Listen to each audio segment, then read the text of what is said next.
Shalom, shalom, shalom, family. Welcome back to another episode of Dabarym. So, Dabarym, this is the Scripture Research Institute. So, today we're going to learn about the Hebrew letter Gamal. Gamal is the third character in the Hebrew alphabet.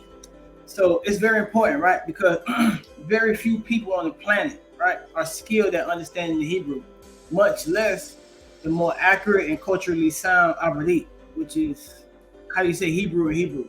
So today we're gonna follow a very simple method to study and let Scripture define itself, and that in turn is gonna give us the answer we're looking for. And we want to dive deeper into Gamal, find out more about it. What does it mean, etc., etc. So just pay attention and let's get these answers. It's gonna take a few minutes, and we will have the answers we're looking for.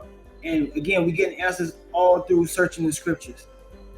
Very briefly, right? So, by the way, I'm LivingForYahuah, your host, your brother, and I've been studying the Scriptures and living by this lifestyle, living a lifestyle guided by Scripture, right, for over the last 10 years, right? So, by the time we finish this, we're gonna know what is Gamal, what does it mean, and we're gonna have an understanding of how we get those answers, right? So, let's jump right into it. 1 second, let's cut the background music on, bring out our lesson, and let's get right into it. So again, Dabarym is the Scripture Research Institute. We all about researching the Scriptures to get answers, find out, what we want to know. This is how we know who we are, what the Most High desires of us, what we should be doing, what He wants to do, where He wants to go. We get all the answers by diving into Scripture, and the way how we dive into Scripture is by doing word study. So that's what Dabarym is all about. The words make up the Scriptures. Matter of fact, the words are the building blocks of Scriptures. But before we really get into word studies on this platform and breaking down the name of Yahuwah and breaking down the name of the Most High and the prophets and everything that the Scriptures is comprised of, we have to finish the alphabet, right? The alphabet, right?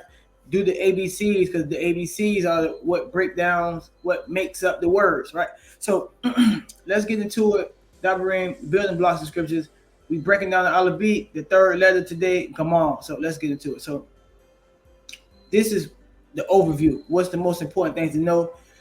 Gamal is spelled Gamal, mean Lamad. So again, basically, as you see to the top, written in the Paleo Hebrew font, we got GML. Basically, when the alphabet is translated or transliterated, meaning each Hebrew character is given an equal or equivalent English character, we get GML.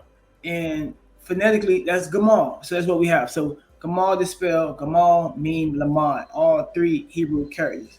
And this gives us the sound of G, right? G as in goat, right? So the ancient form is like the stick, kind of like a prod, a cattle prod, right? That's the ancient form. It was kind of pictographic, the paleo form. But before that paleo form came the actual pictographic form, which is also listed here. And it looks like an L. More accurately, it's like a foot, right? Because this pictographic picture, it goes into a definition, right? That we're supposed to get from this picture, right? So it's kind of like a foot, right? And that's what we're going to see. Again, this is the third letter of the alphabet, and it has a corresponding numerical value. The numerical value is 3, right?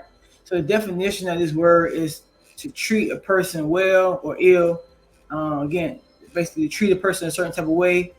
Another definition is to wean, right? Like weaning a baby type of thing. We're going to see this in Scripture. Another definition, or it's a definition, but also basically is how the word is translated in the Scriptures in English, right? So another way we see this word Gamal translated in the English text is as reward. It's translated as reward. It's translated as to do good, camel, or yielded, right? So it seems like it's a spectrum of definitions, but what we understand is, the more we look into the Hebrew, is that it's all connected some way.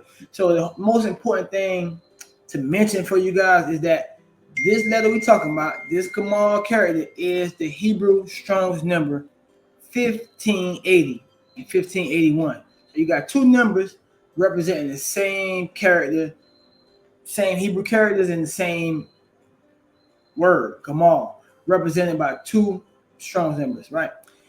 And that's very important because this whole study is just an anecdotal study. It's not a comprehensive study, exhaustive study. This is just the beginning of one's research, right? So what we need to understand is Gamal. One of the ways we can understand it is the fullness of the alphabet, and it's one of the meanings. Like a fullness of something is one of the meanings of the letter Gamal. So fullness of the alphabet is Gamal. So this is the 3rd letter, and it bears the weight of all the others. And what we did was we took the liberty of, again, putting the different forms this letter has shown up in scripture. So this is like, it's not made up. This is the way how this letter has been found to be written throughout the different periods and ages of the Hebrew custom and Hebrew culture, right? So this is the letter Gamal, and again, it's very important to get acquainted with this, the pictographic and just the overall look and understanding of the word, because when we able to identify the character, then we can actually read the characters in the paleo and the pictographic, and obviously in the modern font as well. So we have to be able to identify the words first, the letter first. That's very important. All right, continuing on, it's important to understand again, this is the Strong's number, 1580 and 1581. And we're going to look at this word in scripture, okay? And that's the only way to really find the definition. So we're going to get to Gamal in the scriptures, but briefly, before we do that, the Strong's number, the definition of the Strong's. So 1580 is defined as to deal with fully. By extension, that means recompense. Again, that's why I said yielded. Again, to reward something, it means to deal with fully or to repay somebody, right? So again, all these different variations of the word express different extensions of the word, basically. So by extension, by implication, to wean, right? To reward, ripen, yield. All the ways this word has been translated into the English. And then that also leads us to the 1581, which is the exact same word, but again, it's broken up to different Strong's number because they have different connotations, right? Different type of paradigms of the word. It's also in the physical sense, a camel, right? As in property, as in the beast of burden, a Gamal is a camel, literally. But it has these other figurative definitions or things that it's been used to also translate the word Gamal. So let's get into that and see the Gamal in scripture and see if we can get a deeper understanding of the meaning of this Hebrew word, right? So first scripture is by the sheet, right? By the sheet in the Abrit, but it's commonly called Genesis, right? Genesis chapter 21, verse 8. And it reads, and the child grew and was weaned, right? Like he came to a fullness, right? To where they didn't need milk anymore, right? That they were weaned. So that word for wean in English is translated as wean, but that Hebrew word there is Gamal. So we see that this is one of the meanings of Gamal, weaned. One of the ways it's translated in English as weaned, okay? And it reads, continuing on, and Abraham made a great feast on the day that Isaac, right, was weaned. So the whole point is that word weaned is Gamal. And we see the nuances of, again, the extensions of the word right now. Continuing on, we let the scripture define itself, right? We in Dabarym, commonly called Deuteronomy, chapter 32, verse 6. And it reads, do you thus repay Yahuwah, you foolish and senseless people? Is not he your father who created you, who made you and established you? And not only did Yahuwah make us and establish us, he gave us this wonderful alphabet that we have, this language and culture that we have. And we see this word repay here in the English is the translation of the Hebrew word Gamal. So that's what we're pointing out. And by looking back and tracing it back from the English, and we have taken the liberty to look at the underlying Hebrew word Gamal, is giving us a definition, it's giving us meaning, is giving more context to this word Gamal. In this sense, is used to mean repay. Do you repay Yahuwah like such and such? So that is the meaning, and this is how we find the meaning by looking through scripture and using the Strong's numbers we have, the concordance, the lexicon. Okay, so that's why this is introductory study. Just taking a step further, we went to the Strong number, we went to the scriptures, listening to the Strong number, and we just compiling this evidence, simply presenting to you guys the evidence and the references, basically. And we just took the liberty to put it together in the presentation, but very simple study, very, very simple study. So continuing on, we're in the book of 2 Samuel, commonly called 2 Samuel, chapter 22, verse 21. And it reads, Yahuwah dealt with me according to my righteousness. According to the cleanness of my hands, he has rewarded me. Again, this word we see translated as rewarded is the Hebrew or the Abadith phrase Gamal, the third character in the Hebrew alphabet, right? And we see it being used in its pure sense as rewarded, which as we look at more scriptures, right, precept upon precept, we can see the understanding stacking on top of each other, right? As far as the word being used as weaned, somebody coming to the fullness of something, right? Because we talked about that was one of the implied definitions, the fullness of something. And we see the other places being used to repay somebody. Again, something that's coming back around, the fullness of something is being repaid, being rewarded, right?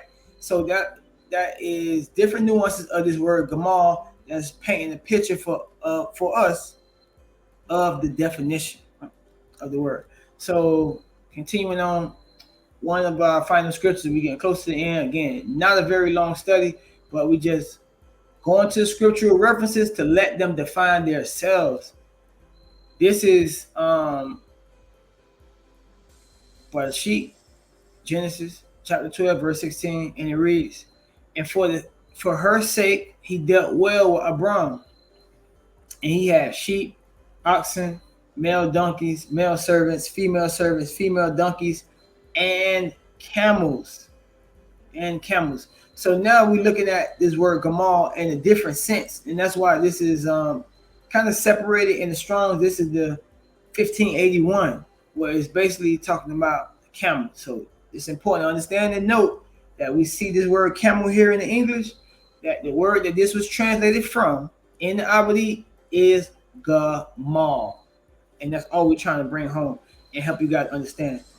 This Hebrew word is translated into this in English. And all of this anecdotal evidence gives us a very colorful picture of this word and the nuances of it, right? So again, we're still in Bereshit, Genesis chapter 37, verse 25, and it reads, then they sat down to eat, and looking up, they saw a caravan of Ishmaelites coming from Gilead with their Gamalim, basically, bearing gum, balm, myrrh on their way to carry it down to Egypt. So notice we said Gamal or Gamalim. That is the word for camel. So basically, there you have it, folks. That is Gamal. And we have seen through scripture some of the ways it's translated into English. And what that does is, first of all, introduces us to the Hebrew word. Obviously we have started the beginning of our study and journey by identifying the Strong's, and what the Strong's does is, again, it's a lexicon and it's a concordance. And we just gave you guys a few references from the concordance for this Strong's number of Gamal, and we went to some scriptural references, and we see how the word is translated into our language. So through that exercise, we're able to have a clear understanding of the Hebrew term, phrase, and word Gamal. So that's the point, family. That's the point. That's what it's all about. I am your brother, Dabarym Yahusha, bringing you guys a very short, very brief lesson on Gamal, and I hope you guys gain some understanding. If it's anything I missed, Be sure to let me know down in the comments, and if you made this far, like the video, share it with your brother, your congregation, whoever you may be studying with. And again, wish you guys the best of luck with your studies and with this walk and with this lifestyle. We hope that these teachings and these understandings can help bring you guys closer to not only together as a body, as a nation of Yahshua, but bring us closer to Yahuwah in doing his commandments and understanding what he wants us to do. So this has been another edition in our series covering the Aleph Beat. Today we looked at the third character, Gamal. So stay tuned, you guys. Like, comment, subscribe, and we will see you guys in the next video in our series. Shalom, shalom.